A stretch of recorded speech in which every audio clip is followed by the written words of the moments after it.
दोस्तों नमस्कार, आप देख रहे हैं द दस्तक 24। आज आपको एक रहस्य से भरी खबर को विस्तार से बताना चाहेंगे, जिसमें एक रहस्य और चिंताग्रस्त हुए लोगों के दिमाग में पर्दा हटेगा। मसले को समझना है तो यह वीडियो पूरा जरूर देखें। बता दें कि मैनपुरी, एटा, कन्नौज, इटावा और फर्रुखाबाद जिले के आसपास आज से एक सप्ताह पूर्व रहस्यमय धमाका हुआ था। लेकिन कल यानी 15 मार्च को यही आवाज़ अचानक फिर से सुनाई दी। लोग घरों के बाहर निकले और संशय में पड़ गए, आखिर ये आवाज़ कहाँ से आई? क्या भूकंप आया या कुछ एयरक्राफ्ट के विस्फोट की आवाज़ हो? लेकिन ऐसा कुछ भी नहीं था। इस रहस्य के बाद लोग शाम तक चर्चा करते रहे, लेकिन आखिर ये आवाज़ कहाँ से आई, आखिर क्या था, इस पर कोई कुछ कह नहीं सका।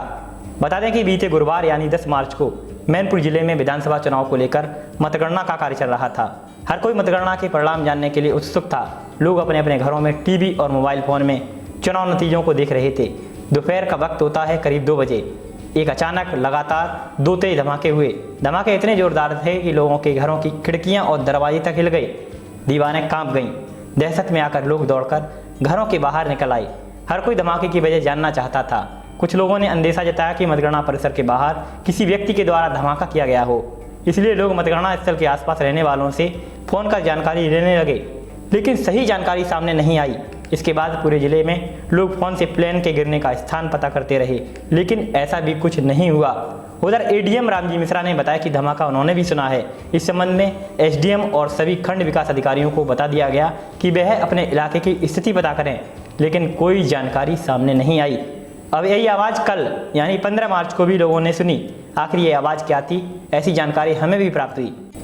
बात चिंताजनक थी, लेकिन इस चिंता के लिए जांच पड़ताल करना जरूरी था।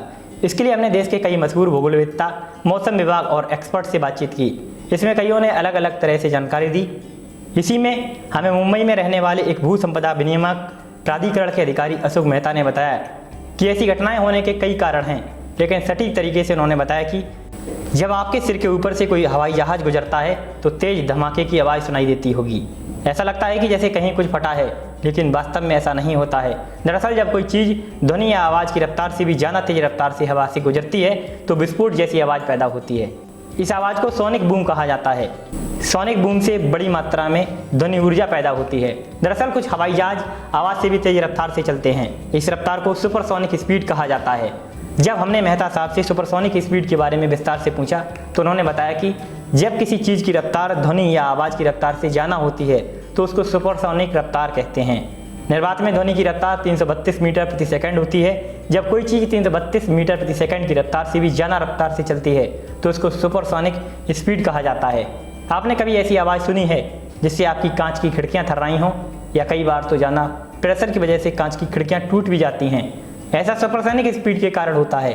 लोग आमतौर पर सोनिक बूम सुनकर परेशान हो जाते हैं, लेकिन यह बहुत ही साधारण और कॉमन वैज्ञानिक घटना होती है। इसी तरह मेहता साहब आगे बताते हैं कि जब विमान हवा में चलते समय ध्वनि तरंगें पैदा करते हैं, यह विमान ध्वनि की रफ्तार से कम गति से चलता है तो कोई खास फर्क नहीं पड़ता, लेकिन जब यह विमान ध्वनि की रफ्तार से तेज चलता है तो यह सोनिक बूम पैदा करता है। बड़ी मात्रा में ध्वनि ऊर्जा पैदा होती है, जिस वजह से विमान के आने के पहले और कोई आवाज़ सुनाई नहीं देती, लेकिन विमान के गुजरने के बाद ही तेज धमाके जैसी आवाज़ होती है। इस वजह से हमें विस्फोट या बादलों की गड़गड़ाहट जैसी आवाज़ सुनाई देती है। और ऐसा ही मैनपुरी, एटा, कन्नौज, इटावा, फर्रुखाबाद जिलों में हुआ होगा। यानी कि साफ तौर पर कहा जाए, कोई हाई स्पीड में जेट विमान या एयरक्राफ्ट ऊपर से निकला होगा और यह आवाज़ उसी से उत्पन्न हुई होगी। यहाँ आपको एक बात और बताना चाहेंगे, एयरक्राफ्ट की स्पीड को मैक नंबर के जरिए मापा जाता है। मान लीजिए अगर मैक वैल्यू 1 है तो इसका मतलब है कि सॉलिड स्पीड साउंड के स्पीड के बराबर है। अगर मैक वैल्यू 2 है तो इसका मतलब ये है कि सॉलिड की स्पीड साउंड की स्पीड की दोगुनी है। यदि मैक वैल्यू 1 से ज़्यादा है तो आसान भाषा में इसका मतलब यह है कि सॉलिड की स्पीड सुपरसोनिक है। यदि मैक वैल्यू 5 से ज़्यादा है तो इस स्पीड को हाइपरसोनिक कहा जाता है। इसलिए चिंता मुक्त रहें और भौगोलिक एवं प्राकृतिक कृत्रिम घटनाओं को समझें। इस खबर को आप जमकर शेयर करें ताकि समाज के लोग समझ सकें।